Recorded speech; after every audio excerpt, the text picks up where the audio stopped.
Paz, irmãos, eu sou o pastor Marco Feliciano e quero lhe agradecer por adquirir uma mensagem através de DVD, daquelas que o Senhor Deus tem me dado e tem colocado em nosso coração.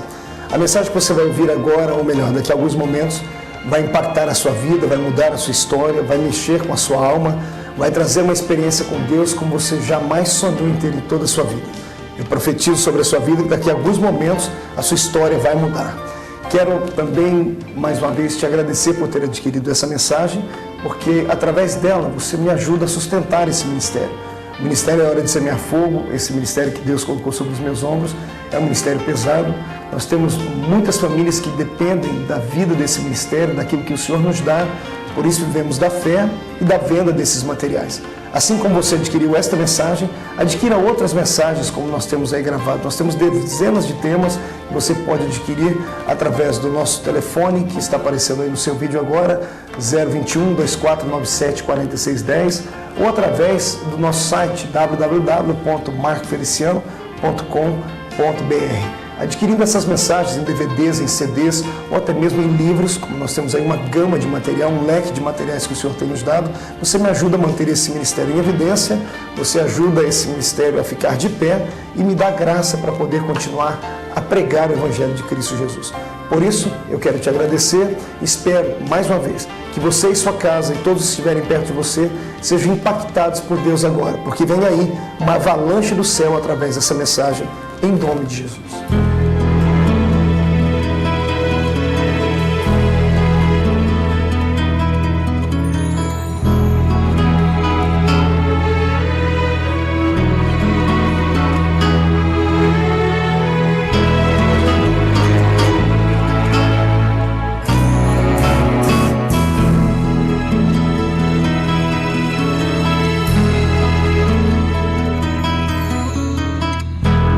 Efésios 5,18 está escrito assim: e não vos embriagueis com vinho em que há contendas, mas enchei-vos do Espírito.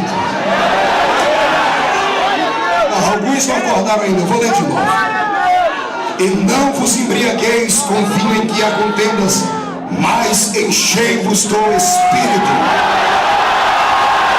Perfeito, fecha a Bíblia, coloca na cadeira, coloca no banco.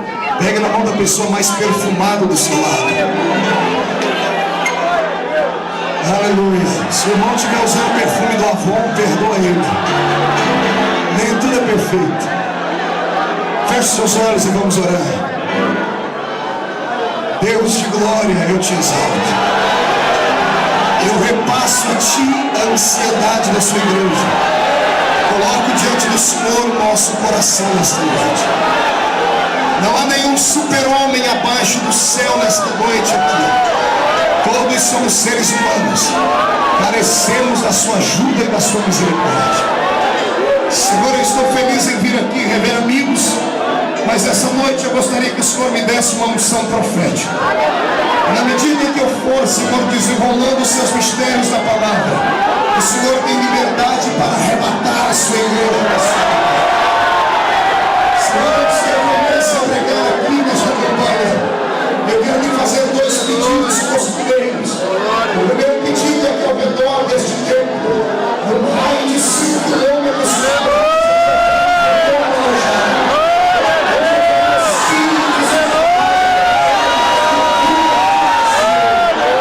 eu leio esses 5 segundos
Pode se assentar. Levante um dedo de profeta para cima comigo. Com carinho e respeito, aponte o dedo no nariz da pessoa que está do seu lado. E diga para ele: escute aqui, cidadão. Se você não gosta de glória, se você não gosta de barulho nem de fogo, dá tempo de ir para casa ainda. Porque se ficar aqui, vai ser queimado.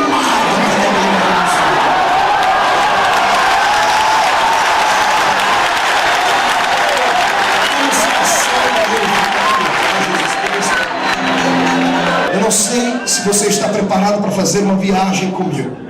É uma viagem só de ida. É uma viagem onde nós vamos caminhar pelo tapete da revelação de Deus. O poder de Deus é uma realidade. E é uma questão de sobrevivência espiritual. Quem quer sobreviver comigo, que tenha liberdade hoje para deixar Deus te pegar dentro deste lugar. Mas bem, quando eu abro a minha Bíblia Sagrada aqui no livro aos Efésios, neste capítulo onde lemos o capítulo 5 e o verso 18, este versículo é conhecido do povo de Deus, que ama o Pentecoste, que ama a alegria do carisma do Espírito Santo. Tema de congresso, tema de livros. Quantas matérias já não li acerca deste versículo. Mas um dia desses, entrei dentro do santuário de Deus e pedi ao Senhor uma revelação mais prática, porque este versículo, ele é diferente. Quando eu leio este livro de Paulo, eu fico entusiasmado, porque em nenhum versículo, quer seja antes deste texto, quer seja depois dele, Paulo está falando sobre bebida. Se você pegar este texto, ler o contexto, você pode até arrumar um pretexto, mas não vai poder dizer para mim que este vinho que Paulo está dizendo aqui é um vinho do fruto da vide, como eu disse. Não é aquele que embriaga o ser humano no seu corpo físico. Paulo recebeu uma revelação de Deus e descobriu que aquela igreja, a igreja que estava em ascensão na Ásia, havia agora sido atacada por Satanás. E Satanás não veio com chifre e cauda. Ele veio contra a igreja de Éfeso vestindo sapatinhos de algodão. Ele se infiltrou no meio daquela igreja e provocou uma desgraça, um declínio e uma decadência que somente o poder do Espírito do Senhor poderia extirpar. O que você vai ouvir aqui nesta noite é forte. Eu não sei se você tem estômago para comer um mocotó de Jesus comigo aqui. Se você gosta de tomar apenas um leitinho, eu vou já lhe dizer, prepare um engove espiritual, porque Deus vai ter que me pegar aqui. Eu quero é Deus, e quem quer Deus, grite isso comigo aqui. Para entendermos o que é que o apóstolo estava ensinando a esta igreja, eu tenho que lhe convidar a voltar no tempo comigo alguns anos anteriores à escrita deste livro. Numa época linda, uma época em que a igreja do Senhor era uma igreja menina, porque estava ainda florescendo na terra. Eu acredito que a igreja vivia logo nesses anos a sua adolescência espiritual. Pelo que leio a Bíblia Sagrada, essa história de ajuntamento de povo e trazer um evangelista de longe ou de perto para pregar não é invenção nossa. Imagine você que naquela época já havia congressos e trabalhos de avivamento. Atos capítulo 19 é o resumo de uma festa dessa. Paulo estava agora na terceira maior cidade da Grécia antiga, que era a cidade de Corinto.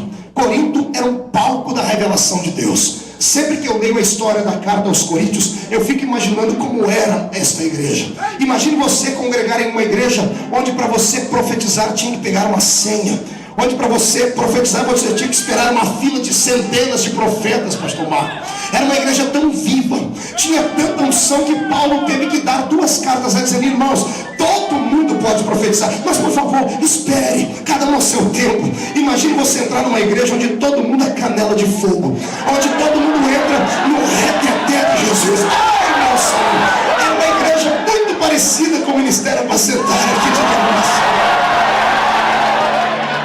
O congresso agora estava pré-estabelecido. Como o Senhor tem me dado uma graça para contar histórias, deixe-me envolver você nessa história. Eu quero convidar você para participar de um congresso comigo na igreja de Corinto, aqui em Atos 19. Imagine você receber lá na sua igreja, quer seja em Colosso, Tessalônica, Jerusalém, Antioquia, não importa em qual congregação você estava, a carta chegou lá e o convite era este: venha comemorar conosco mais um ano da Igreja de Cristo na Terra. E o congresso este ano será em Corinto, a igreja do avivamento.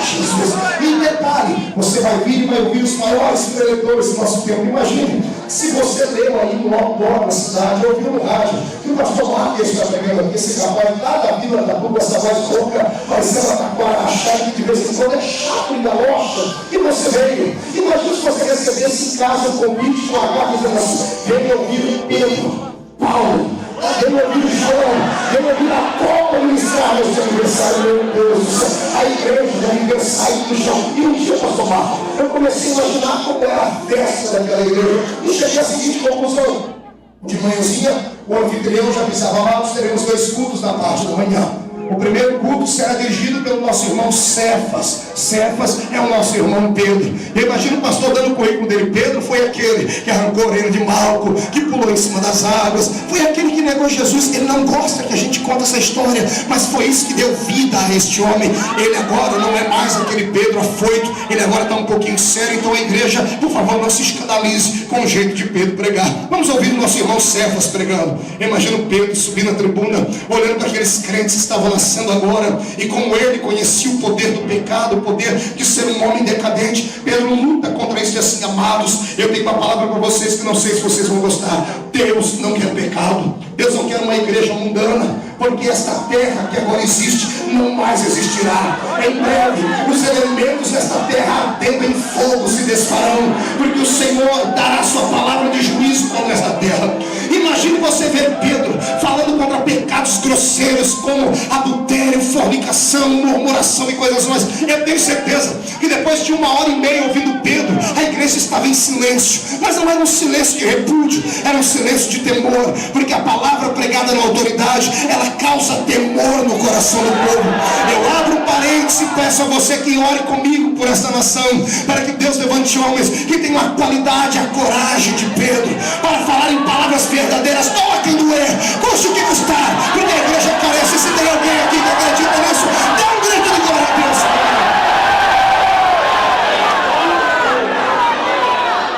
Pedro termina o culto, lá vem o anfitrião, o pastor da igreja de Corinto, olhando para todo mundo tenso. O povo não consegue nem respirar, dizendo: irmãos, calma, esse é o estilo de Pedro. Deus deu a ele uma unção a lá João Batista, é por isso que ele prega assim. Mas fique tranquilo, quem vocês vão ouvir agora, eu acredito que vai quebrar esse gelo. Vamos ouvir agora o nosso irmão João, que já foi pastor ali em algumas cidades, que andou ao lado de Jesus. Ele tem uma palavra para vocês. Imagine vocês aquele homem com aquele olhar dócil, um homem santo, um homem sensível. Era tão sensível que enquanto as pessoas só se saciavam pegando na mão de Jesus, ele queria botar a cabeça no peito de Jesus. Era alguém muito gracioso, era alguém muito delicado pelo poder de Deus. E lá vem João, ele pega o microfone, olha para todo mundo, está todo mundo tenso e diz: amados, Cefas tem razão. Se pecarmos, não veremos a Deus. Se pecarmos, nós seremos destruídos pelo fogo. Mas eu tenho uma palavra para vocês, filhinhos, não pequeis. Mas se pecardes, temos um advogado para Jesus Cristo justo, nosso Senhor.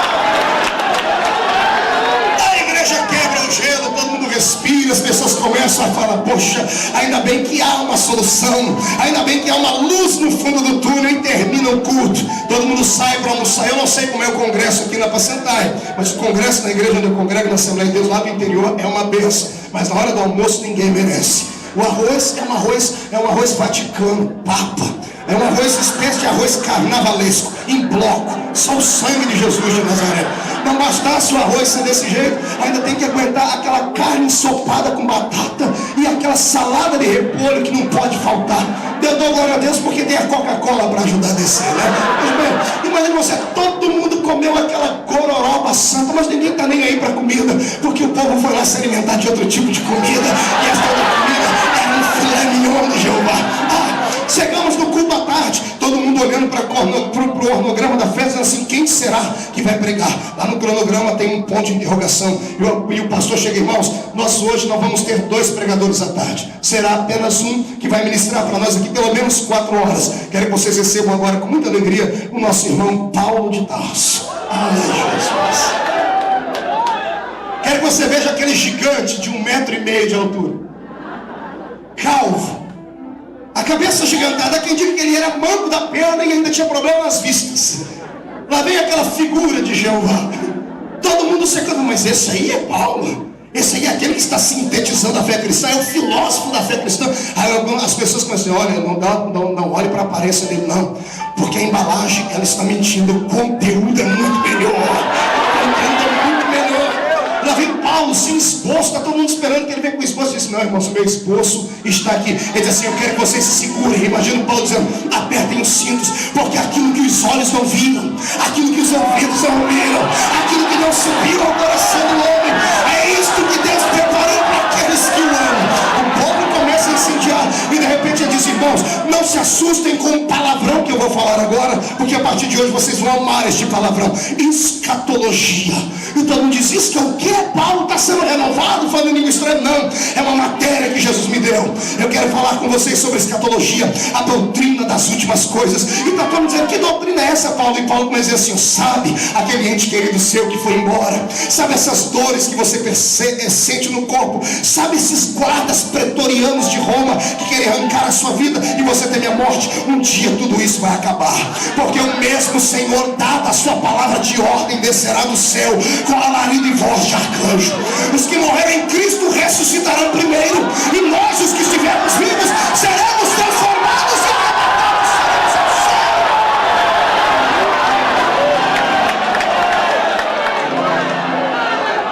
E Paulo começa a ensinar a facção bíblica da escatologia, dizendo sobre o anticristo, sobre o filho da iniquidade, falando para as igrejas não temerem a morte, porque havia coisas grandes que viriam pela frente. Paulo cria tanto no que ele pregava, que ele se incluiu na mensagem dizendo assim, ó, os mortos ressuscitarão primeiro, mas depois nós. Ele se incluiu, ele achava que Jesus voltaria naquela época, não voltou, mas a qualquer dia desse ele vai voltar. E se ele voltasse nessa noite, pastor Marco, e dessa igreja aqui, daqui de dentro e de fora, só 2 pessoas fossem arrebatadas, uma era eu, quem era a outra? Deixa eu ver. Um grito de glória a Deus.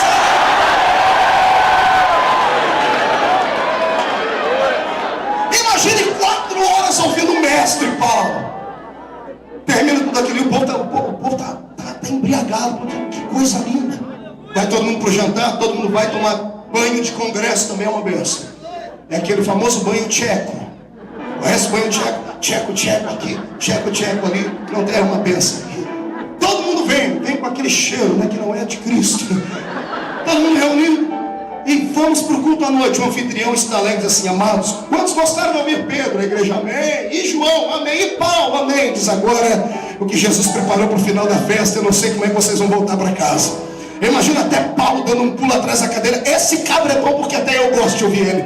Vamos ouvir agora Apolo pregar. Ai, Jesus de Nazaré. A Bíblia não fala nenhum sermão dele, mas para o camarada receber um elogio de Paulo, é porque o camarada era bom. Imagine Paulo falando sobre ele, olha, não há ninguém como Apolo, mestre nas palavras, dono de uma oratória precisa e que tem uma unção fabulosa. Amados, se todo mundo já estava cheio, quando este Apolo foi pregar, eu imagino o que aconteceu lá, o que vai acontecer daqui a pouco aqui nessa igreja.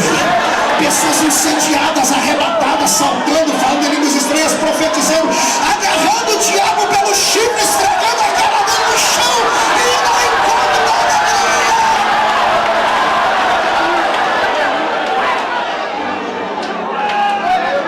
Terminamos. Congresso fechado com chave de ouro. Todos os pastores vão para um restaurante ou para a casa do pastor da igreja. E a história diz que ao se reunirem no final dessa festa, deste conclave que houve na cidade de Corinto, os irmãos se reúnem ao redor de Paulo e dizem assim, Paulo, nós temos um presente para lhe dar. E a igreja suscita no ouvido dele, dizendo, na pessoa do pastor presidente de Jerusalém, que era Pedro, dizendo assim, Paulo, o seu serviço tem sido grande para o reino, mas nós estamos com medo de te perder. Você traz sobre o seu corpo as marcas de Cristo. Você já sofreu tantos naufrágios. Você já quase morreu sendo jogado de cima de muralhas. E a igreja quer preservar você. Nós queremos te dar um presente. Vamos te dar agora uma casa de praia. Vamos te dar um rancho. Você vai se encruvinhar dentro desse lugar, pegar caneta e papel, vai alicerçar a nossa fé. Mas por favor, não saia mais em viagens missionárias. Não ministre mais como você ministra, porque a qualquer dia desse você vai morrer. A história diz que é neste momento que Paulo abaixa a cabeça na mesa do alimento e começa a gemer. E o gemido dele vai na alma das pessoas, que ele diz assim, ai. E E alguém se levanta na mente e diz assim: Paulo, onde é que está doendo? É a cabeça que está doendo? Não. Ai. A mulher que fez a comida disse: será que eu agucei o tempero? E ele: não. Ai. E alguém diz: Paulo, onde é que dói? Ele levanta as duas mãos para o céu e diz: ai de mim se não anunciar o evangelho de nosso Senhor e Salvador. Quem para um homem chamado? Quem arranca a fome de um avivamento? Quem é que pode se levantar e roubar o dom que Deus te deu? Me faça esta resposta, se é que você pode. Quem é Satanás para achar que pode servir de barreira entre você e a bênção? Eu quero que esses demônios saibam nessa noite que se meterem com você, vão se meter com gente de fogo. Eu profetizo um incêndio nessa terra.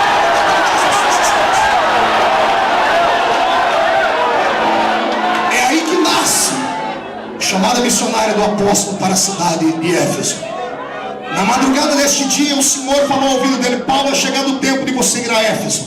Ele já havia participado em cultos uma vez na cidade e teve que sair de lá às pressas, mas deixou duas pessoas ali que foram incendiadas por Jesus, que eram Áquila e Priscila. Eles fizeram um trabalho de evangelismo, mas eles eram da alta sociedade. Lembre-se bem disso, diga para o seu irmão: alta sociedade. Diga, além de ser da alta sociedade, eles pertenciam à elite. Diga, portanto, eram intelectuais, ricos, preparados. Diga para o seu irmão: tudo isso acaba virando um problema na vida de quem quer ser espiritual. Depois eu volto a este assunto.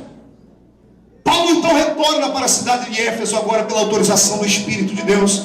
E quando ele para no porto de Éfeso e vai pregar o evangelho, eu quero me mostrar Éfeso agora. Entre comigo pela cidade.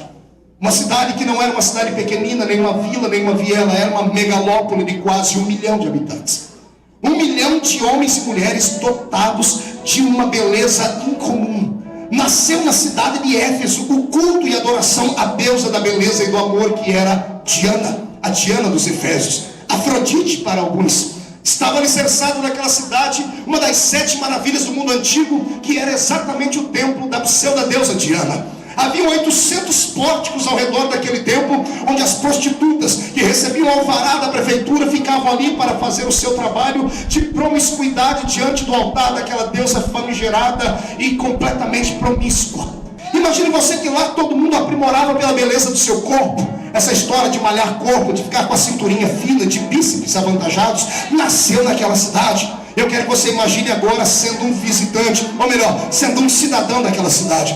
Imagine você habitar numa cidade com 1 milhão de homens e mulheres extremamente belos. A beleza grega é reconhecida pelo mundo todo. Tanto é que quando alguém quer falar sobre beleza, diz: aquele homem parece um deus grego, aquela mulher lembra uma deusa grega. Por causa disso, eles eram belos, que ainda faziam por onde. Imagine você andar numa cidade onde os homens eram uma mistura de Brad Pitt com Arnold Schwarzenegger, altos, fortes e com aquele rostinho de bebê. Imagine você também que as mulheres eram uma mistura de Naomi Campbell com Gisele Bündchen. Uma coisa. E agora teve gente que viajou, né, irmão? Vai orando aí, filho.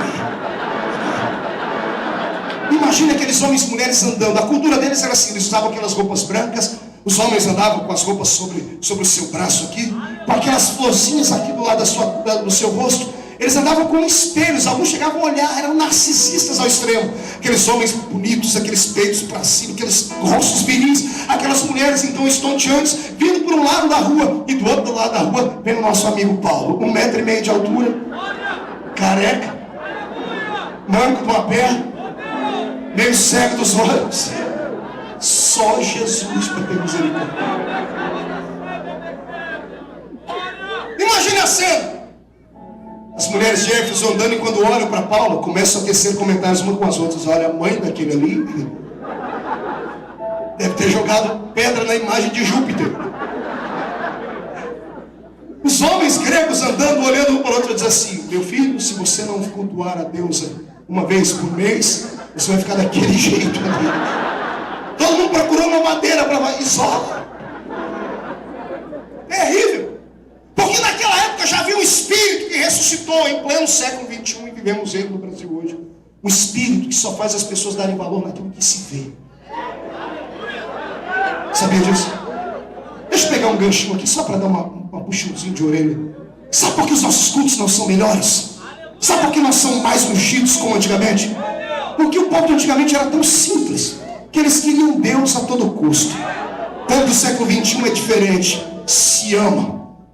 Causa neura a beleza do ser humano no século XXI. Tem algumas mulheres que para vir aqui hoje passaram 45 minutos na frente do espelho. É verdade. Pode olhar do seu lado que você vai ver alguém parecido com a Barbie. Não, senhoras, eu sei que hoje é o dia que comemoram sobre o seu dia, mas calma, tem para os homens também. E olha para esse rapaz ao seu lado, não está parecendo o Leonardo DiCaprio? Dado Dolabella, olha o cabelo dele, parece que a vaca deu uma lambida por cima. Isso aí é uma obra de arte.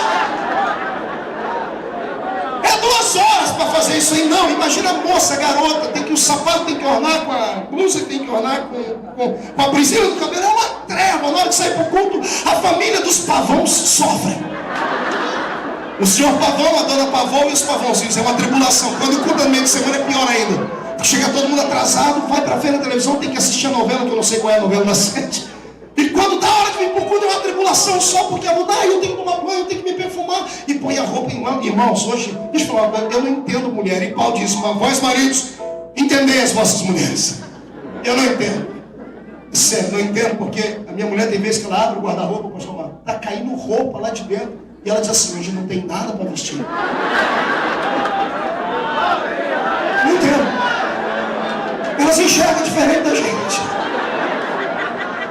É uma bênção, uma maravilha do céu. Aí depois de 45 minutos, corrigindo as imperfeições do tempo, vem para o culto com o rosto tão esticado que não pode nem dar glória a Deus. Se der glória a Deus, trinca. Tem uns que ficam orando e ficam, Senhor, não derrama um som que se eu chorar vai borrar tudo. Deixa eu lhe dar um conselho, para de usar essa maquiagem ruim. Compra uma maquiagem que dura 24 horas e venha adorar a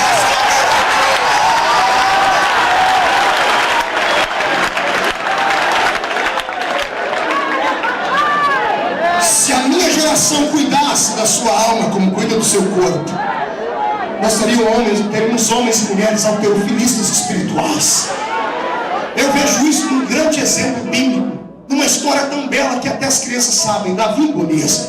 Golias era alto, imenso, um homem de quase 3 metros de altura, que com certeza já malhava o seu corpo, fazendo levantamento de peso. Era muito forte, por isso todo mundo temia. E de repente lá vem uma outra pessoa que quem olhava para ele diz assim, esse aí, o único peso que levanta é o garfo, porque deve ter uma barriguinha saliente. Todo crente abençoado tem uma barriguinha saliente. Uma coisa parecida com um cemitério de frango, sabe? Uma coisa assim. Pois bem, lá vem Davi, todo mundo para ele, o próprio Golias falou para você vir para mim, por acaso eu sou um cachorro, para você vir com pedra para cima de mim. Só que havia uma diferença. Enquanto Golias malhava os bíceps dos braços, Davi malhava os bíceps dos joelhos. Botava o joelho no chão e ele tinha outro exercício. Ele exercitava a sua alma cantando e adorando a Deus. Ele dava um grito de glória na terra, Deus ficava de pé no mundo dele. Os homens crentes que valem o espírito só de olhar na vida dele. É fogo na terra. Jesus não pode nem olhar para ele, que ele já entra num manto de glória, de mistério. E vamos dizer uma coisa, Satanás não tem medo de homem forte, nem de mulher com o corpo torneado. Satanás não respeita as curvas do seu corpo, a silhueta do seu corpo, a beleza dos seus olhos, ou o perfume que você usa. Satanás não respeita os seus músculos, os seus bíceps, mas ele é obrigado a se curvar diante de um crente dotado da graça.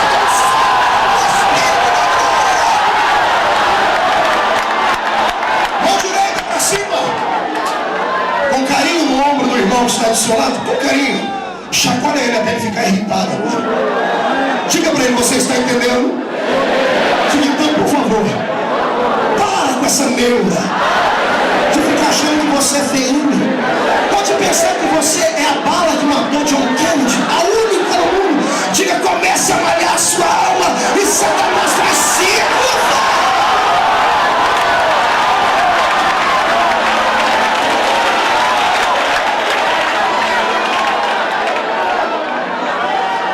Vem Paulo de cá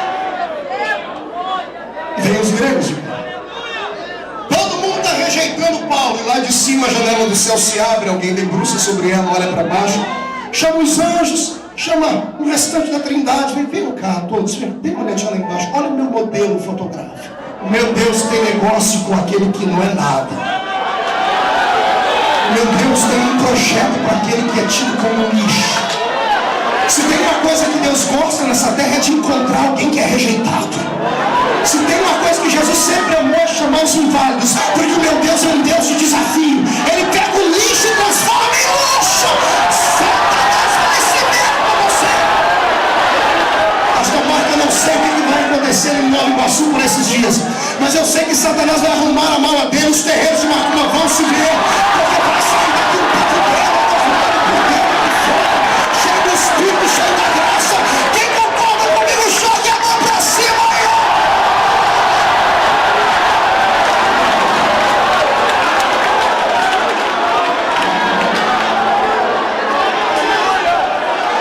Paulo ministra. Primeiro ministra é o coração de Deus, perguntando: Deus, o que faço? Eu disse para vocês que a cidade de Éfeso tinha uma população de 1 milhão de habitantes. Chega para o seu irmão, 1 milhão de habitantes. E quem entra na cidade agora é apenas um homem pequenino, aparentemente feio, aparentemente sem nenhum tipo de atrativo, mas um versus 1 milhão. Pergunta: quantos acreditam que um homem e uma mulher cheios de Deus, cheios do Espírito Santo, podem mudar o rumo de uma sociedade inteira? Então prepara o lombo para apanhar. Foi você que disse. Eu só vou pegar um gancho na sua afirmativa. Deixa eu lhe fazer uma pergunta. Se é verdade que um homem ou uma mulher cheio de Deus pode mudar o rumo de uma cidade inteira, por que é que você não muda nem o rumo da sua vida? Você continua sempre vindo à igreja, aqui, ali ou acolá, e sempre tem aquela frasezinha pré-elaborada na alma para justificar os seus atos imorais. Não, pastor, é que a carne é fraca. E quem foi que te disse que pecado é vitamina para fortalecer a carne? Me fale aí, quem foi que te disse? Não tem desculpa. Se um homem cheio do Espírito Santo pode mudar o rumo de uma sociedade inteira, por que você não muda o rumo da sua casa? Por que você não faz a diferença dentro daquela sua igreja que parece uma igreja das breves, um iceberg humano? Não há vida, não há graça, não há revelação, não há conhecimento, não há dons, não há nada de novo. Por que é que você continua sendo este crente que vem ao culto do jeito que entra, sai, frio, calculista, entra aqui dentro, fica com esse olho seco, igual olho de sapo que morre no dia de enchente, fica com essa boca travada, segura aí, boca de aço, língua de ferro, queixo de concreto? Por que é que você não muda de vida? Venha adorar comigo.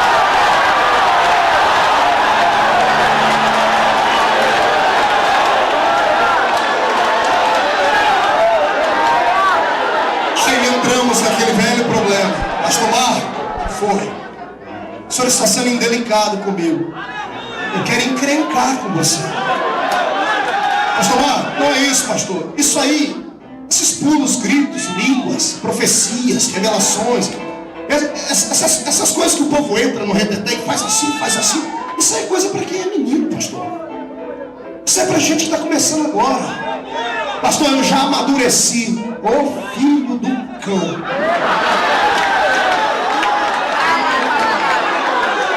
Você não amadureceu porcaria nenhuma, você enferrujou.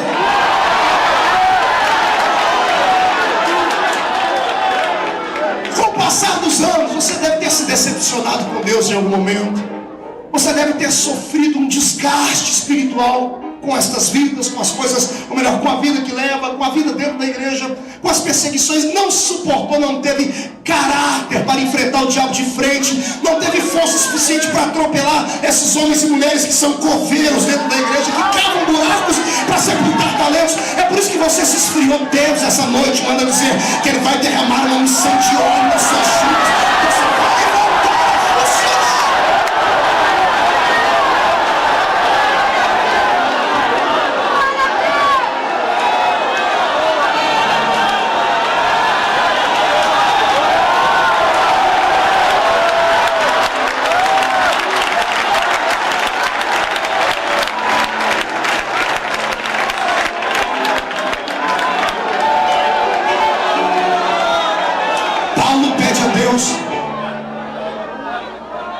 Estratégia para ganhar aquela cidade que estava perdida.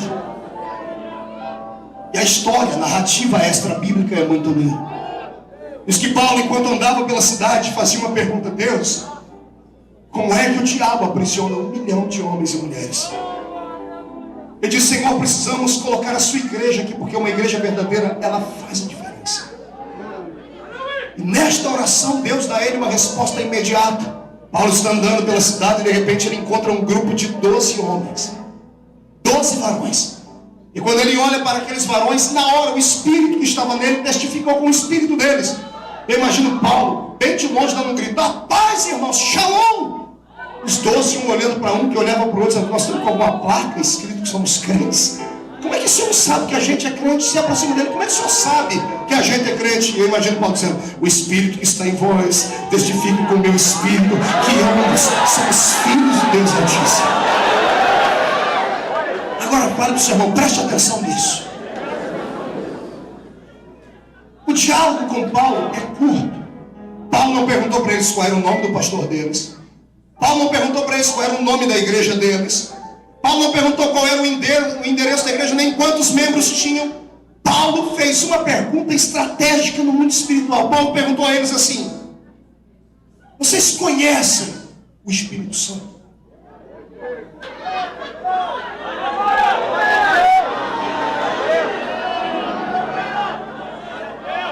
Os 12 travam, param, um olha para o outro e diz assim: como é que é Espírito o quê? Espírito Santo. Ele diz: não, a gente é batista. Não estou falando mal, não, está na Bíblia. Disse: não, nós só fomos batizados no batismo de João. João era batista. Só esqueceram uma coisa, que o único batista da Bíblia era pentecostal. Ele diz: eu, João Batista, batizo com água, mas vem um rei que vai batizar com o Espírito Santo. Não é ofensa, não me entenda mal. Disseram: olha, na nossa igreja não nos ensinam isso. A nossa fé, eles eram homens da elite, mas que estavam acostumados com a sua igreja pequenina e medíocre. Estavam acostumados a ter um evangelho egoísta, uma transformação somente pessoal e interior. E eles não tinham nenhum atrativo para que as pessoas olhassem para eles e desejassem ser como eles. Por quê? Porque quem discipulou os dois foi exatamente Priscila e Áquila. Priscila e Áquila pertenciam à nobreza dos gregos. Passando por ali, ministraram ao coração deles, mas não falaram sobre a efusão da glória. Eles se converteram porque a palavra tem poder, ela transforma. Uma vez perguntaram para mim: pastor, todo mundo vai para o céu? Quem fala em línguas e quem não fala, quem é frio e quem é quente, todo mundo vai para o céu, quem crê nos dons e quem não crê? Eu digo: é claro que vai todo mundo para o céu se estiver dentro dos parâmetros da Bíblia. Os carismas não impedem o homem de ser salvo e também não ajudam ele a ser salvo. Não é porque eu falo em línguas que vou para o céu e o irmão que não fala em línguas não vai, não é nada disso. Aí um dia mandaram um e-mail para mim: pastor, se todo mundo vai para o céu, então por que eu vou ser pentecostal, ficar igual um doido na igreja, pulando? O povo olha para mim, vê até minha goelinha balançando na boca. O povo fala que nosso Deus é surdo. Isso aí às vezes é vergonha, pastor. Eu digo: ei, calma, a diferença não está aqui. Eu acho que a diferença vai estar quando chegarmos do outro lado. Vou explicar para vocês. Imagina aquelas pessoas que não creem nos dons, não têm atitude de buscá-las. Quando chegar no céu, vão tomar um susto. Tem dificuldade em crer em visões, lá vai estar assim de anjo. Cavalos de fogo correndo de um lado para o outro. A minha Bíblia diz isso. Não acredito em línguas. Vão chegar lá, vão ver todo mundo falando em línguas. Vai ser uma dificuldade. Não gostam de muito barulho. Lá o céu não é lugar de silêncio. É grito e glória para céu. Vou te explicar qual é a diferença. Até eles acostumarem com o ambiente, vão 5.000 anos. Diferente do povo dessa igreja, quando chegar lá, a gente já vai estar acostumado com o ambiente. Quem crê nisso? Dá um grito de glória a Deus.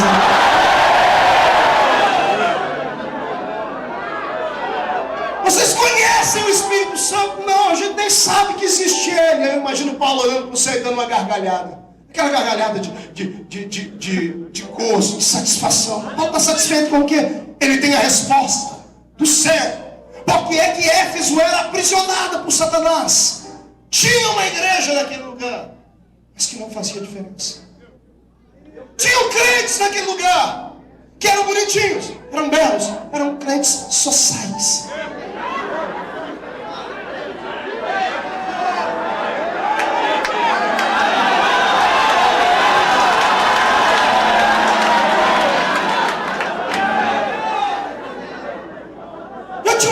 chegou aquela pregação light, de massagem no ego. Massagem no ego tão forte que faz a pessoa que pecou, desgraçado, fez tanta coisa errada, ele sai dali achando que ele pode continuar pecando ainda e que está tudo bem. A mensagem convence ele de que o que ele fez não é tão grave assim. Veio como está, aí continua, fica como veio. Aí eu que venho lá da roça continuo, depois vamos ver como é que vai ficar. Jesus não quer só o coração, pastor. Jesus não é cardiologista, não é açougueiro. Jesus quer um processo de santificação que comece por dentro, mas que acabe se exteriorizando, está entendendo? Você tem que ser diferente desse mundo.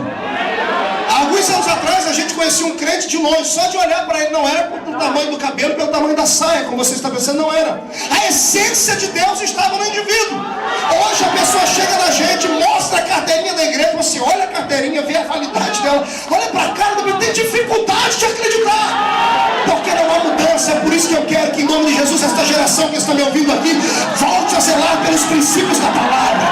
Pastor, o senhor veio lá do meio da roça para falar de doutrina, que não estou falando de doutrina, estou falando de uma coisa muito mais forte, com respeito, estou falando de vergonha na cara. Está na hora de voltarmos a ter vergonha na cara e fazermos o Evangelho ser glorificado nessa terra. Quem crê nisso, glória a Jesus.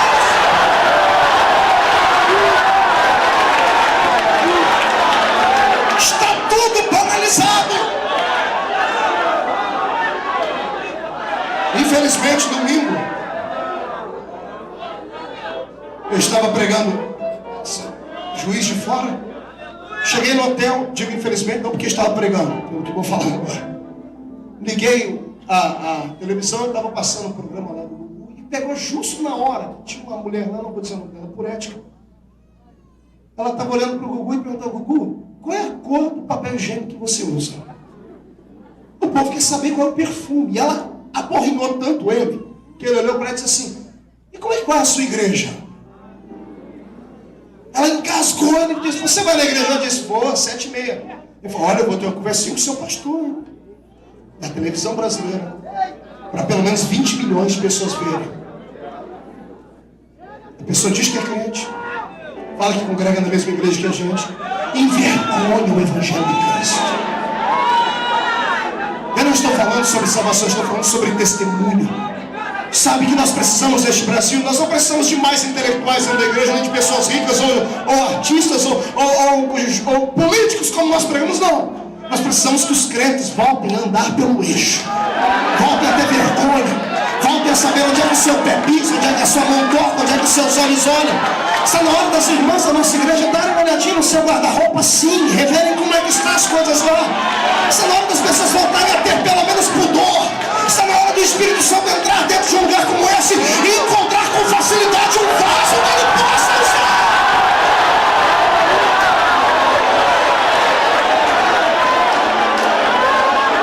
O Evangelho light, prostituído, desprovido de compromisso com Cristo, adulterado, é o protesto. Me chamo de quadrado, mas eu não vou carregar a sua alma em cima das minhas costas como pregador do Evangelho, para saber que no dia onde o Senhor voltar e tocar a trombeta, eu serei responsável por ter apenas massageado o ego da igreja. Não, deixa-me dizer uma coisa: igreja não é um lugarzinho de homenzinhos santos e mulherzinhas bonitas, não. Igreja não pode ser comparada a um grupo de Rotary Club ou uma reunião social. Igreja não é uma plataforma de shows, não é um lugar de desfile de modas. A igreja não é uma casa de espetáculos. Igreja é um lugar onde os homens e mulheres se reúnem para glorificar, exaltar, santificar.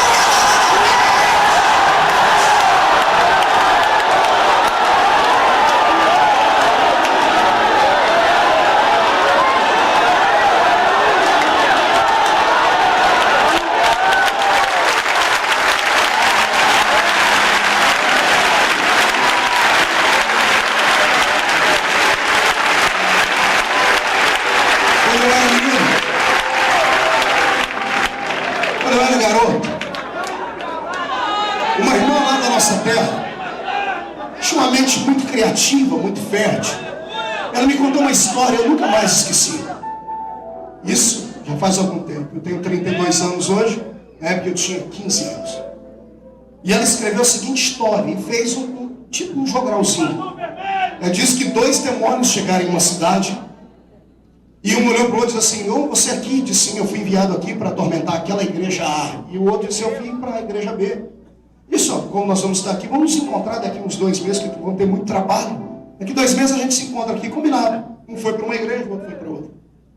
2 meses depois, os 2 demônios se encontraram.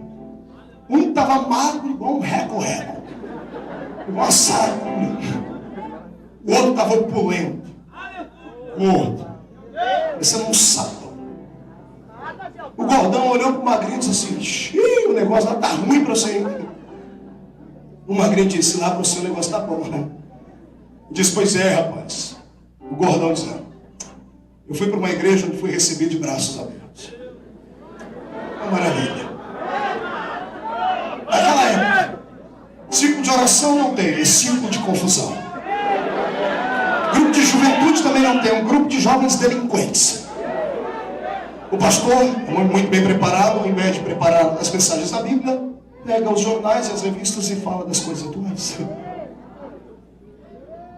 Nada é errado, porque o errado é falar contra coisas erradas. Foi recebido de aplausos, sentei-me na tribuna do púlpito e ele sentou no meu colo. O magricela baixou a cabeça e disse: "E você?" O gordão falou: "E você que está com magrinho?" "Rapaz, eu fui para uma igreja lá no meio do mato, que não prestou, rapaz. Eu olhei para aquela igreja, caí nos pedaços, aqui vai ser fácil entrar." Cheguei na porta da igreja, dei uma olhadinha, estava lá um diácono que só tinha 2 dentes na boca. A gravata dele vinha por cima da barriga, assim, aquela Bíblia rosa do lado, e ele estava: "Glória a Deus." Esse aí vai ser fácil. Rapaz, eu tentei entrar. Esse homem não falava português direito, uma coisa, ele deu uma rajada de língua.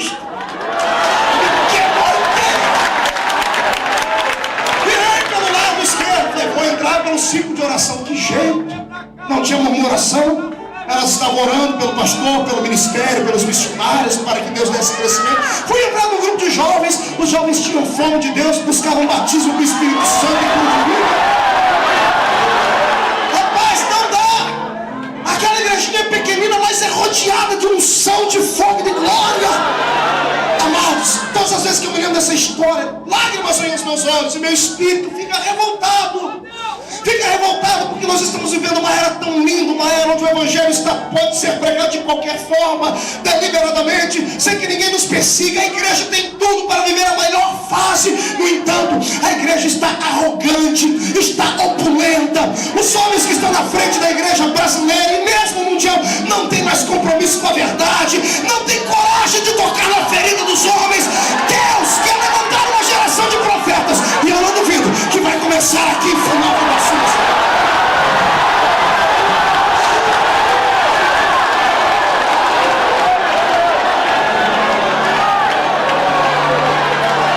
Não basta ter números, não basta ter aplausos dos homens, não basta ser reconhecido pelo governo, receber encomendas. Esse não é o evangelho que Jesus disse. Jesus nunca disse: "No mundo os homens vão bater nas suas costas e vão gostar do seu estilo de vida." Jesus nunca disse: "Olha, você vai receber encomendas, você vai sair na primeira página do jornal, receber uma coroa e aplausos dos homens dizendo: é o homem mais lindinho do mundo porque se converteu." Não, Jesus disse: "No mundo tereis aflições." Eu me irrito quando vejo igrejas pregando o evangelho vazio de santidade. Pessoas pregando um céu na terra, colocando Deus na parede, dizendo: se Ele é Deus, Ele é obrigado a dar. O infeliz que inventou isso tinha que tomar um cascudo, tinha que tomar um couro de vara. Como é que Deus é obrigado? Deus não é obrigado a nada. Se Ele der, Ele é Deus. Se Ele não der, Ele continua sendo Deus, porque Ele é soberano.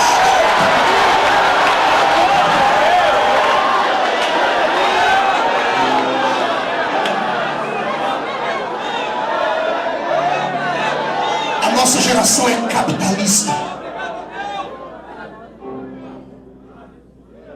A reclamação feita por Jesus na Bíblia, e a seara é grande, são poucos ceifeiros, tem sido burlada. Burlada porque ninguém mais é consagrado porque tem unção, porque tem chamada. É consagrado porque tem um costa quente do seu lado, porque o seu dízimo é alto, porque tem um anel de formatura, porque é belo.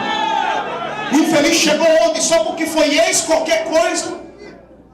Ele é ex-parente do homem que abriu a porta para descer a atriz que fez o filme O Vento Levou, de 1 milhão de anos atrás. Só porque é ex qualquer coisa, já vem direto para a tribuna, pega o microfone para pregar. Aí o filho que nasceu na igreja, prata da casa, que sobe o monte para orar, que leva uma consciência com Deus, leva uma porretada na cabeça quando se alegra no Espírito. Está na hora de mudarmos essa situação, mas isso só mudará quando um tempo de avivamento descer sobre a igreja. Quem concorda comigo, tire o pé do chão para adorar.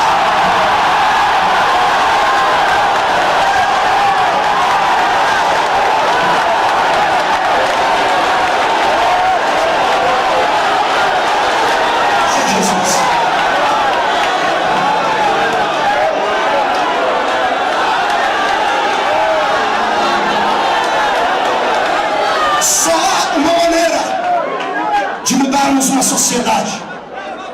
Só há uma maneira de implantarmos o reino de Cristo e aplicarmos a filosofia cristã ao coração dos homens, à mente e ao intelecto deles.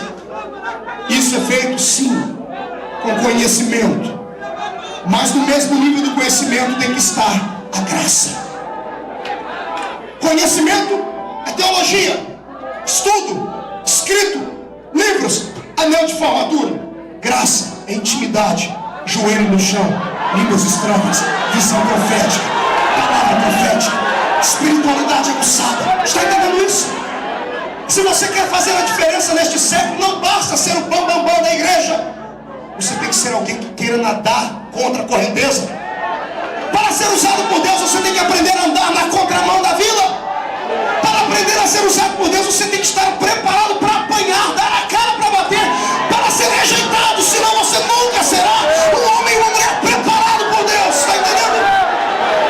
Deus não quer gerar uma geração de filhos de papai, porque aquilo que não custa nada, não vale nada. Está ouvindo isso? Grave isso, que não custa nada, não vale nada. Se você quer ser alguém usado por Deus, leia a biografia dos heróis da fé. Acompanhe a história de alguns homens que você conhece, mulheres que são por Deus usados. Veja o corpo deles, se não tem cicatriz nas suas costas, se não tem palavras de calúnia contra eles, se não tem o inferno inteiro contra eles. Todo homem, toda mulher de Deus que quiser ser usado e usado por Deus deve estar preparado para entrar dentro da caverna, para ir dentro da prisão, mas deve estar preparado também, porque um belo dia pode dormir na prisão, mas antes que o dia termine, vai entrar dentro de um palácio, ser adorado e ter a sua ministério.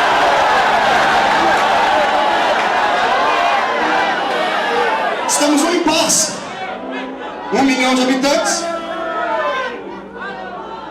um baixinho de 1,5 metro e 12 homens só vivendo da filosofia cristã. Paulo olha para eles e faz uma pergunta: querem conhecer Ele? Querem conhecer o Espírito Santo? Porque Ele pode mudar a nossa vida. Os 12 concordam, queremos. Como é que a gente faz? Onde é que a gente vai para conhecer Ele? Aqui mesmo. Eu não tenho que ir lá dentro da igreja. Não, aqui mesmo. O que a gente faz? Dobra o joelho os 12. E aí Paulo faz uma coisa que todo crente cheio do Espírito Santo deveria fazer todos os dias: e repartir a experiência que tem, liberar a unção que está dentro de você. Amado, um homem e uma mulher cheio do Espírito Santo, ele é uma ogiva nuclear condensada. O poder que você vê acontecer na igreja é pequenino diante daquilo que pode acontecer. Eu provo isso usando Atos capítulo 2. Eram quase 120. No dia de Pentecostes, 2 milhões de judeus dentro daquela festa, 14 nações representadas debaixo do sol. Era tanta gente, 2 milhões de judeus dentro de Jerusalém, fazendo festa, cantando, bailando, dançando, cambiando, vendendo, orando, consagrando, sacrificando. E um grupo de quase 120 trancado dentro de uma casa. Quando Deus liberou uma unção sobre eles, a casa ficou pequena para eles. Como é que você acha que os homens viram e falaram que eles estavam bêbados? Eles ficaram tão cheios que aquela casa não coube a unção de Deus. Tiveram que abrir janela e porta. Saíram para as ruas. E detalhe, o grito de quase 120 homens e mulheres parou o barulho de 2 milhões de pessoas que estavam do lado de fora. Porque eles liberaram o potencial do Espírito que estava dentro deles. Está entendendo isso? Se você soubesse o tamanho da unção que está dentro de você, amado. Se você soubesse o que é capaz de acontecer quando você começar a gritar, a orar,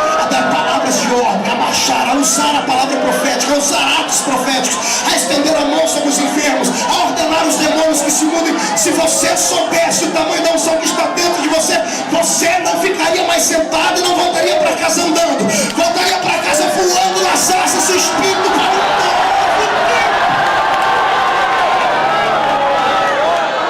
Pergunta para o seu irmão: você acredita nisso?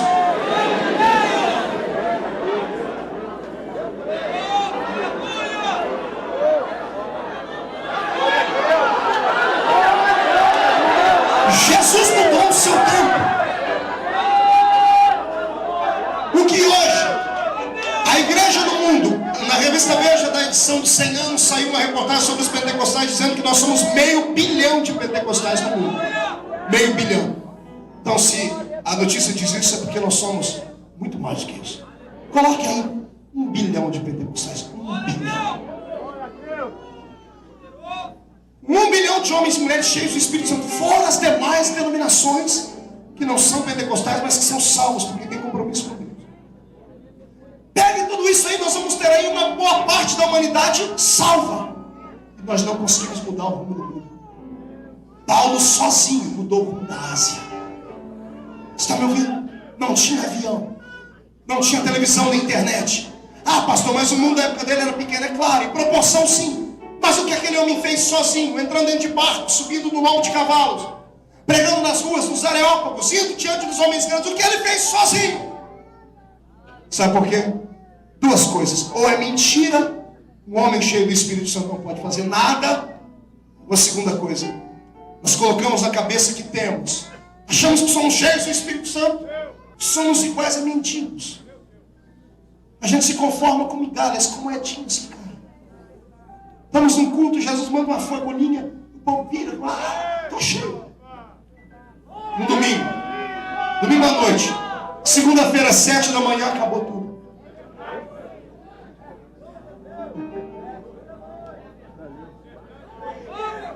O Espírito Santo nessa noite está aqui para uma obra diferente. Está me ouvindo? Você que está aí fora, assistindo pelo telão, você que me assiste em casa, está ouvindo isso.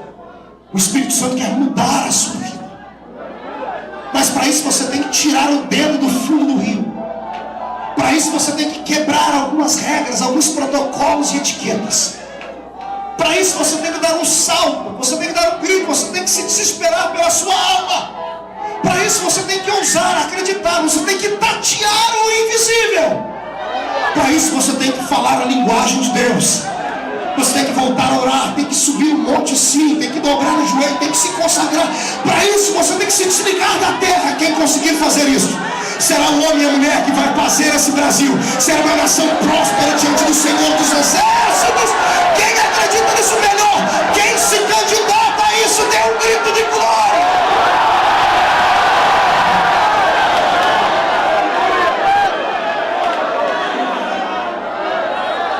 Sabe qual é o nosso problema? Nosso problema é que a gente só sabe criticar e murmurar.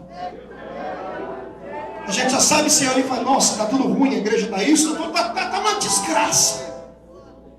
Ninguém se atreve a entrar no Santo dos Santos. Por que é que você acha que Jesus me deu esse ministério que Ele me deu? Porque eu sou bonitinho? Eu tenho espelho em casa. Porque eu tenho uma estrela na testa?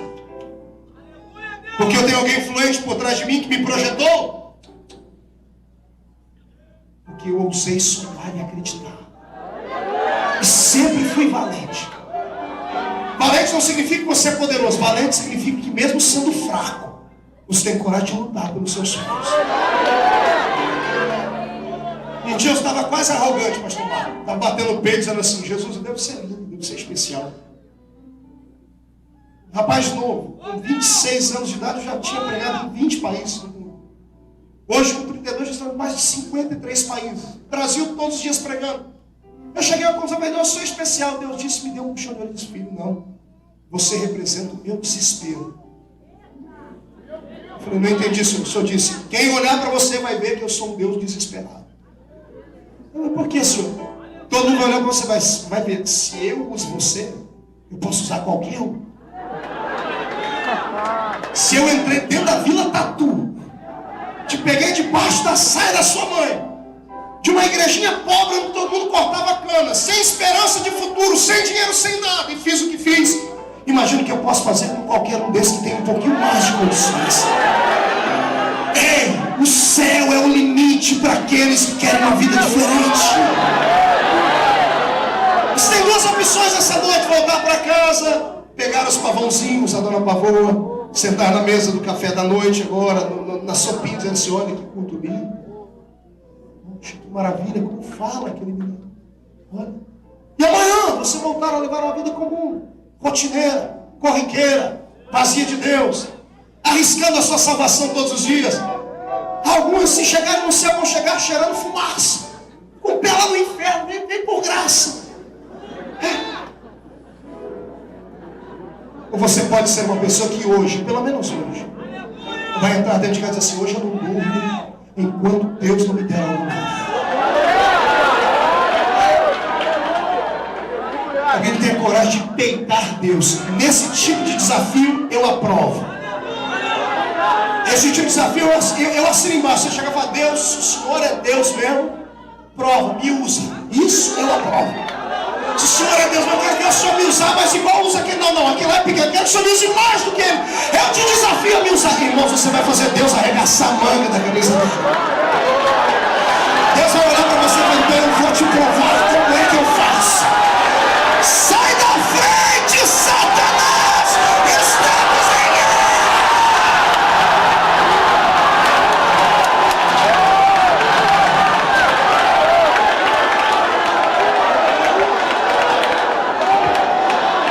Por gentileza, mão direita para cima. Bata no peito até fazer barulho. Só hoje, olhe por cima, olhe para o irmão do seu lado e diz assim: eu não sei você, mas eu estou acreditando que eu posso ser diferente. Diga ao seu irmão: a partir de hoje, Satanás vai sofrer nas minhas costas, porque eu vou deixar Jesus me usar. Eu vou destravar a porta da dentro de mim e não deixa isso.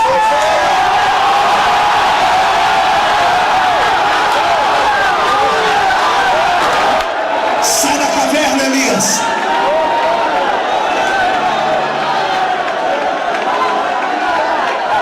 Cego de Jericó, grita mais alto. Mulher do fluxo de sangue, quebra as leis, quebra as regras, atravessa a multidão, toca nele, faz algo diferente.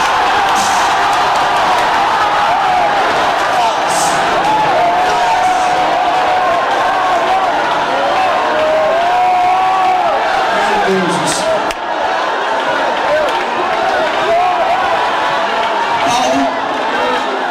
Liberou o que estava sobre eles, sobre os homens. De repente todo mundo ficou cheio do Espírito Santo. Agora olha o que aconteceu. Esse também, pastor Marco, eu acho que é um problema na igreja. As pessoas lutam até receber. Quando recebe o poder, se incomodam. Eu imagino os 12 levantando e falando em línguas e batendo as mãos e pisando firme. Vamos fazer um culto agora. Lá na igreja, Paulo, no meio da rua. Aí eu aplico a história paralela a essa. A história paralela a essa diz que Paulo, no dia que orou por esses 12 homens, havia no centro de Éfeso uma apresentação de bruxos, uma apresentação de feitiçarias. Era uma espécie de show de magia. Éfeso também era uma capital de ocultismo. Paulo chama ele, junto com ele, os 12.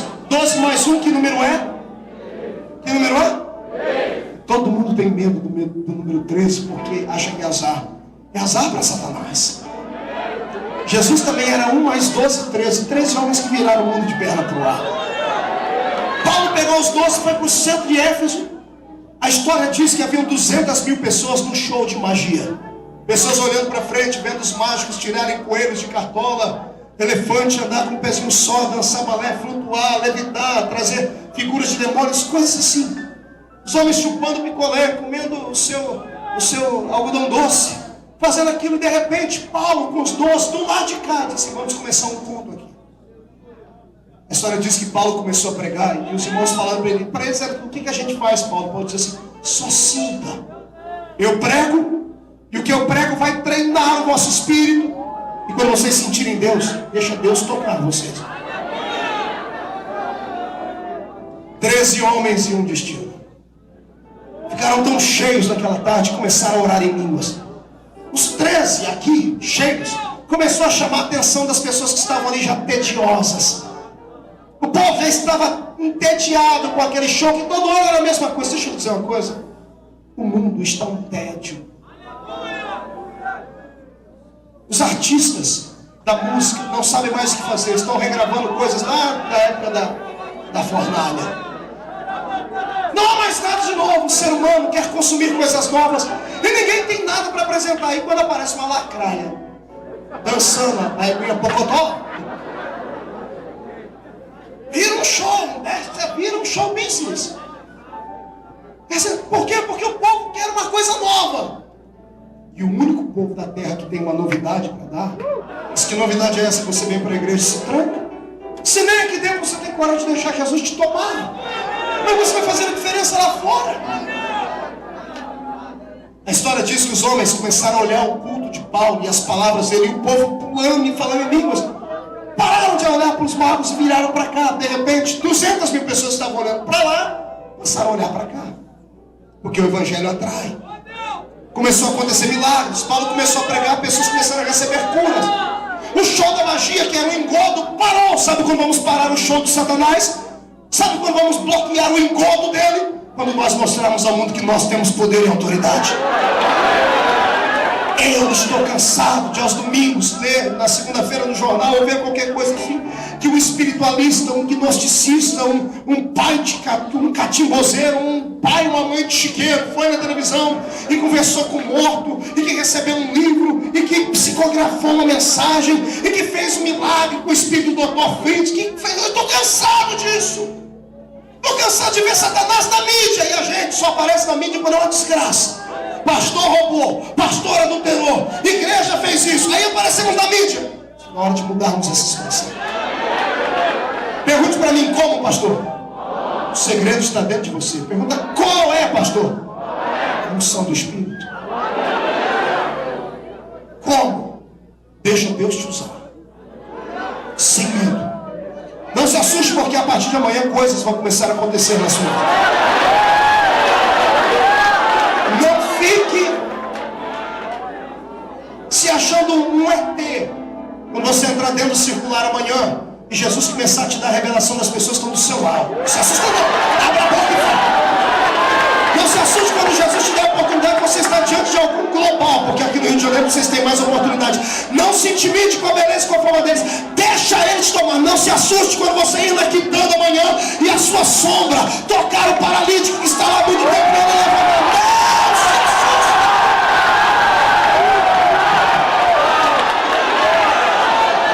Você quer isso? Quem quer isso? Levante a mão, diga quem quer. Então, em nome de Jesus, recebe esta palavra profética agora. Você não é mais o mesmo. A glória de Deus vai te acompanhar. Deus vai fazer um rebuliço por onde você passar a partir de agora. Se você crê nisso, pega e fecha a sua mão, dê um salto para cima e glória.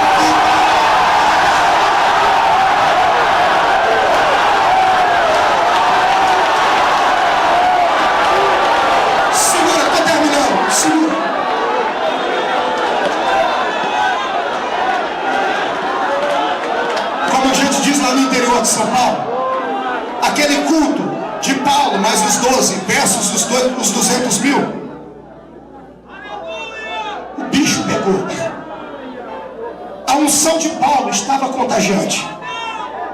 200 mil pessoas creram no que Paulo pregava. A situação ficou tão estranha que os bruxos pararam com a bruxaria e vieram ver Paulo. A história diz que o líder dos bruxos daquela cidade rompeu a multidão para ver o que estava acontecendo do outro lado. E quando ele chegou do outro lado, ele viu Paulo pregar. Ficou irado. Ele desafiou Paulo, pobrezinho dele, desafiaram o Deus verdadeiro. E o Deus de Paulo respondeu por fogo. O bruxo caiu em processo, Paulo orou por ele e ele foi liberto. Quando ele foi liberto, como ele era o líder da comunidade de macumbaria, de ocultismo da cidade, ele deu um grito. Eu quero que tragam aqui agora no centro de Éfeso todos os livros de feitiçaria, Todas as formas de encanto. Isso está em Atos capítulo 19. Leia em casa, você vai ver. Traga os livros de macumbaria, traga tudo. Vamos queimar em praça pública, porque o único Deus verdadeiro é o Deus que está dentro desse baixão de 1,5 metro aqui, que vai mudar a nossa vida. Prepara o espírito, porque agora vamos chorar. Querido, eu quero agora o solo mais melancólico que você tem. Aquele quando você está triste. Olha para cá. A cidade estava alicerçada. Mudou o ritmo da cidade. O templo da deusa Diana desaparece da história. Ninguém sabe por quê.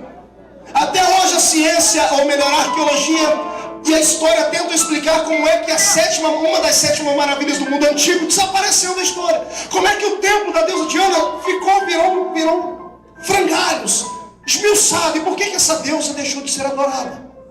Porque um homem de 1,5 metro entrou dentro daquele lugar cheio de Deus. Nasceu ali a maior igreja que o mundo daquela época havia conhecido. A igreja de Éfeso foi uma igreja tão grande, tão poderosa, tão próspera, que ela sustentou em épocas difíceis a igreja de Jerusalém e outras igrejas mais. Paulo passou 3 anos e meio nessa cidade alicerçando, ensinando, pregando, profetizando. Imagine você congregar numa cidade com várias igrejas e ao todo mais de 200 mil crentes. Poxa, um jovem obreiro chamado Timóteo. Diga para o seu irmão, Timóteo. Timóteo tinha 22 anos de idade. Ele havia caminhado ao lado de Paulo, ele era discípulo fiel, havia aprendido tudo com Paulo. E ele começa a pregar a igreja, começa a ensinar, dar continuidade no que Paulo vai. A igreja vai prosperando, entra por um ritmo muito lindo. De repente, Paulo está aprisionado em Roma. Seu ministério vai estar se acabando. A igreja de Éfeso sofreu um ataque de Satanás. Porque como o diabo mandava naquela cidade, e ele foi expulso de lá, o diabo tem um dom que os homens não têm. O dom da paciência. Ele sabe esperar. E como ele viu que não adiantava mais ir de chifre e cauda, porque todos os crentes aprenderam a expulsar os demônios, como ele viu que ele não podia mais enganar as pessoas desse jeito, ele arrumou uma outra forma de entrar lá dentro. Sabe o que ele fez? Ele foi lá na adega do inferno, abriu a sua chave e pegou vinhos que estavam guardados lá dentro. Vinhos com rótulos escritos: murmuração, adultério, arrogância, presunção. Colocou gravata borboleta nos seus demônios. Eles pegaram bandejas de pratas, taças com vinhos que causavam contenda. Este é o vinho que Paulo viu. Não era um vinho feito na terra, não, era feito no inferno. Sabe qual foi o pior pecado daquela igreja? Pergunte para mim, qual foi, pastor? A arrogância. Como ficou uma igreja grande, todo mundo dependia dela. Os crentes andavam por aquelas ruas de cabeça erguida, empinado, nariz empinado. Nenhuma igreja mais prestava. Só deles era certo. Os mais velhos da igreja, quando viram um garoto de 20 e poucos anos, mas cheio do espírito na frente da igreja, quiseram arrancar ele. Fizeram um motim contra o pastor Timóteo. Disseram que não queriam mais ele. A igreja estava agora com o espírito de facção. Estar na igreja agora não era uma necessidade da alma, era status. Era conveniente. Fala para mim se às vezes não acontece isso com a gente.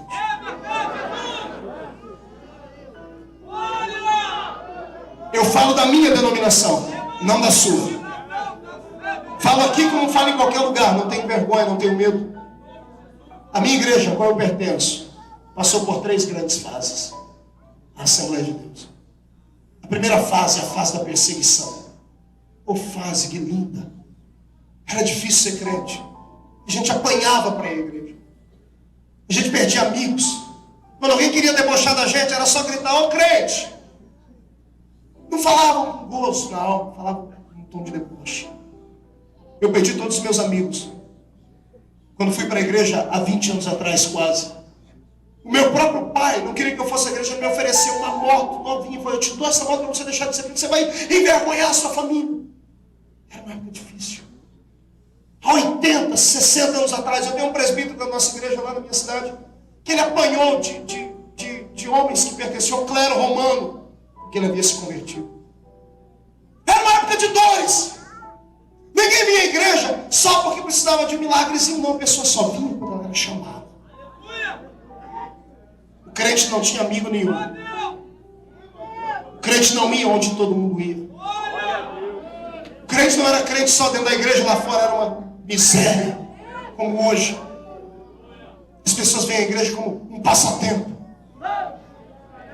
Olham para a igreja como se fosse uma casa de entretenimento. Não, era difícil. O crente era conhecido na cidade inteira. Na escola inteira todo mundo sabia que o indivíduo era crente. Era ruim ficar no mundo. A gente orava mais para Jesus voltar. Sabe qual era o único lugar alegre que a gente tinha? Era dentro da igreja. Oh, a gente se trancava dentro da igreja pequenininha, as irmãzinhas de coquezinho na cabeça, roupinha rota, aqueles pastores sem letra, sem cultura, a sanfona tocando, o hino da harpa sendo ministrado, e Jesus descia dentro do culto.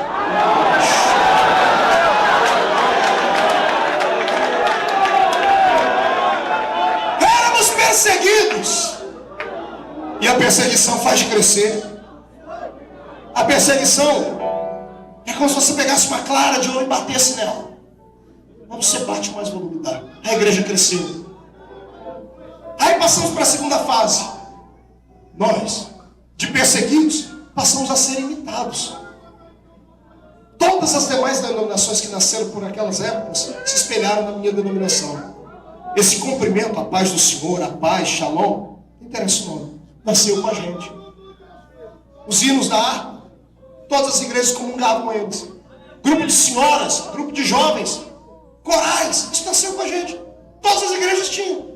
Porque de perseguidos, a beleza era tão grande, passamos a ser imitados.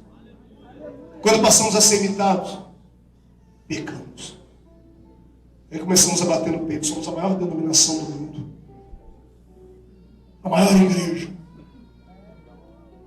A maioria dos pastores da minha igreja são arrogantes. Olha as pessoas de cima para baixo. Acham que são donos da verdade. Só a igreja deles presta. Acham que o Espírito Santo é uma exclusividade deles. Acham que a verdade só está com eles. E se tem uma coisa que Deus não dá, é a sua glória para ninguém. Aí, de perseguidos e imitados, declinamos e passamos a imitar todo mundo. Fazemos reuniões, fazem muitos reuniões, já nós precisamos mudar a liturgia do culto. Precisamos mudar isso, mudar aquilo. Por que será? Ah, pastor, porque os tempos mudaram. Não! Porque estão embriagados com o vinho da arrogância, da presunção, da prepotência. E não é só a minha denominação, outras também que já são grandes por aí, que ontem precisavam da gente para comprar um canal de televisão. Pediu oração, mas não vamos comprar um canal para a gente pregar nele. Aí agora, passo o dia inteiro chamando o diabo para dentro da casa das pessoas com as programações. Aí na madrugada tento expulsar o diabo. Arrogantes. Perderam a visão de Deus. Esse é o vinho que a igreja está bebendo. Esse vinho traz o restante. Uma geração de pessoas que não querem servir, não querem respeitar. O público da igreja é flutuante. Enquanto você está falando tudo que eles querem, eles ficam. Não deu certo, ó, para aí, porque tem uma igreja ali que eu botei, uma ali que faz tudo que você quer. Se aquela não der certo, você anda mais sem medo, tem outra. Já desse eu vi lá em São Paulo uma igreja com uma placa assim, aqui você não precisa dar o dízimo, dê só a metade dele.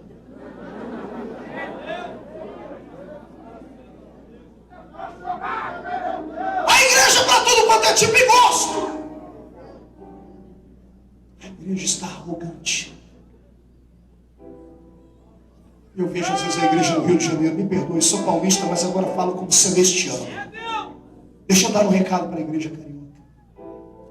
Está na hora da igreja carioca fazer jus ao nome que tem pelo país inteiro de uma igreja que ora.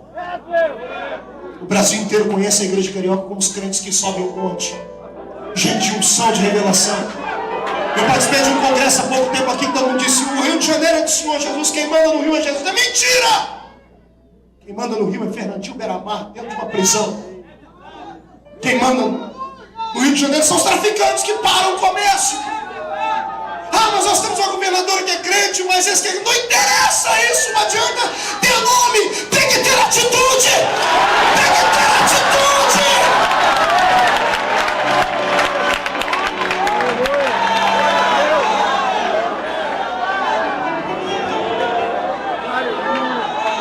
Mas deixa eu lhe dizer como foi que Deus trouxe milagre para Éfeso.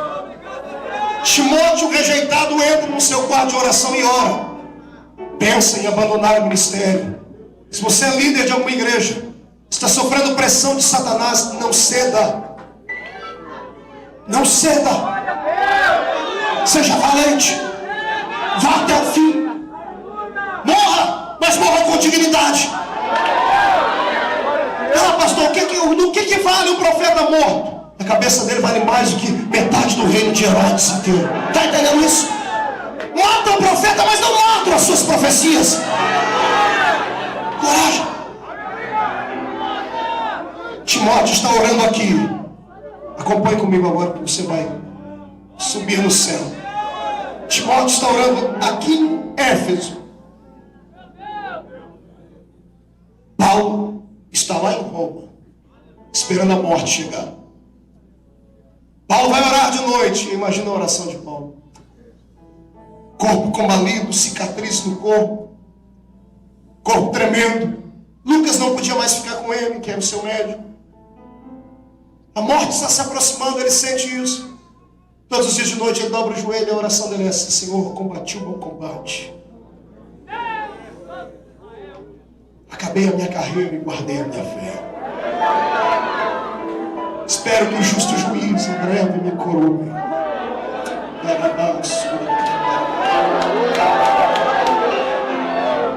A tradição diz que Paulo estava orando quando a voz de Deus entrou dentro do cálice e disse: Paulo, pois não, Senhor.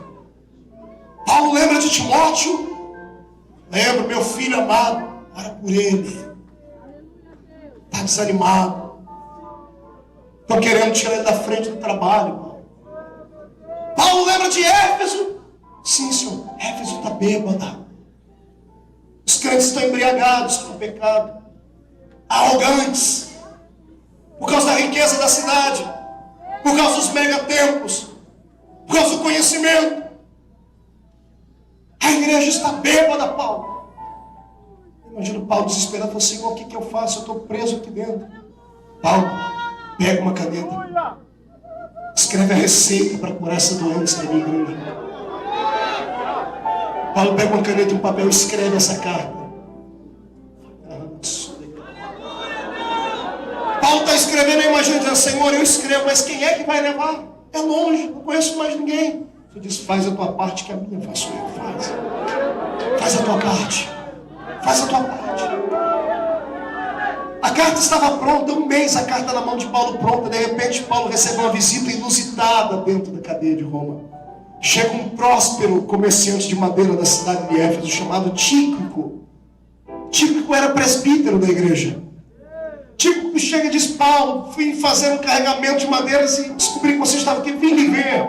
Quando Paulo olha para ele e falou: você é Tíquico, você é aquele que se converteu naquele dia, no meio daquelas 200 mil pessoas. Sou eu, Paulo. Você é de Éfeso? Sou. Foi Deus que te mandou aqui. Por que, Paulo? Porque Deus me deu uma visão da igreja. Aqui está a receita. Leva, aplica a receita na igreja. A igreja precisa ser curada. Leva, entrega na mão do pastor. Tíquico não tem nem mais o que conversar. Ele sobe no trote no seu cavalo, vai para o porto, pega um navio e depois de quase 2 meses ele chega lá em Éfeso. Nesse período Paulo já está condenado à morte. A história diz que semanas depois arrancaram a cabeça do profeta. A carta chegou na mão de Timóteo.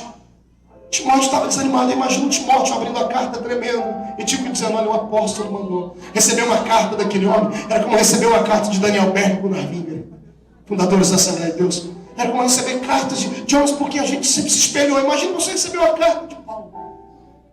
Tremendo, ele abre a carta e Paulo começa a dizer: calma, A igreja de Cristo. Depois que ele lê a carta, ele marca um culto especial. Notícia esparrama em Éfeso, vem gente de tudo quanto é lugar. O apóstolo mandou uma carta.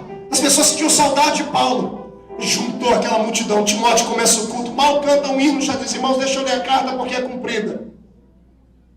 Imagina você sentado no meio daquela multidão e ouvindo Timóteo lendo a carta aos Efésios.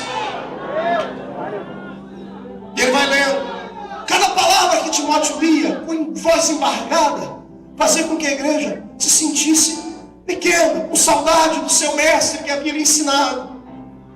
Eu imagino os mais velhos dizendo assim: que saudade de Paulo. É ele mesmo que escreveu, ele pregava desse jeito. Nós não podemos abandonar os marcos antigos. O homem que não se lembra do seu passado, que esquece as suas raízes, ele não é digno de viver. Inclina a sua cabeça. Timóteo está lendo a carta. Quando chega lá no capítulo 4 e 5, Paulo começa a revelar aquilo que Deus diz a ele: existem adultérios dentro da igreja, murmurações dentro da igreja. A igreja é a noiva do Senhor. Não pode ser maculada. A igreja está arrogante, presunçosa, pretensiosa, precisa mudar de vida. As pessoas estão de cabeça baixa como você está agora, estão dizendo: poxa, como é que ele sabe disso?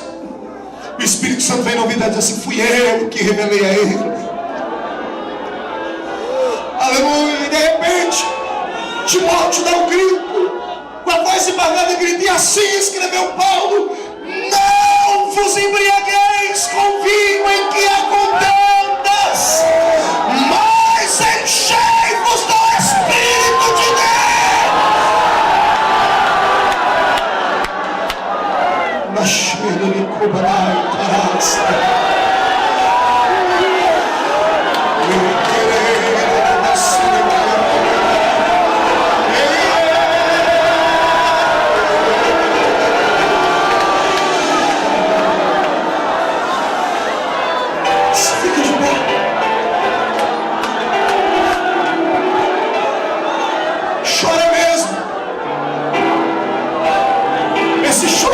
Saudosismo. Esse choro é de fome. Pede para Deus arrancar esse vinho maldito que te embriagou do inferno. O Senhor vai te embriagar com a unção do seu espírito. Você que me assiste aí pelo telão, você está aqui dentro, pegue no braço do seu irmão agora.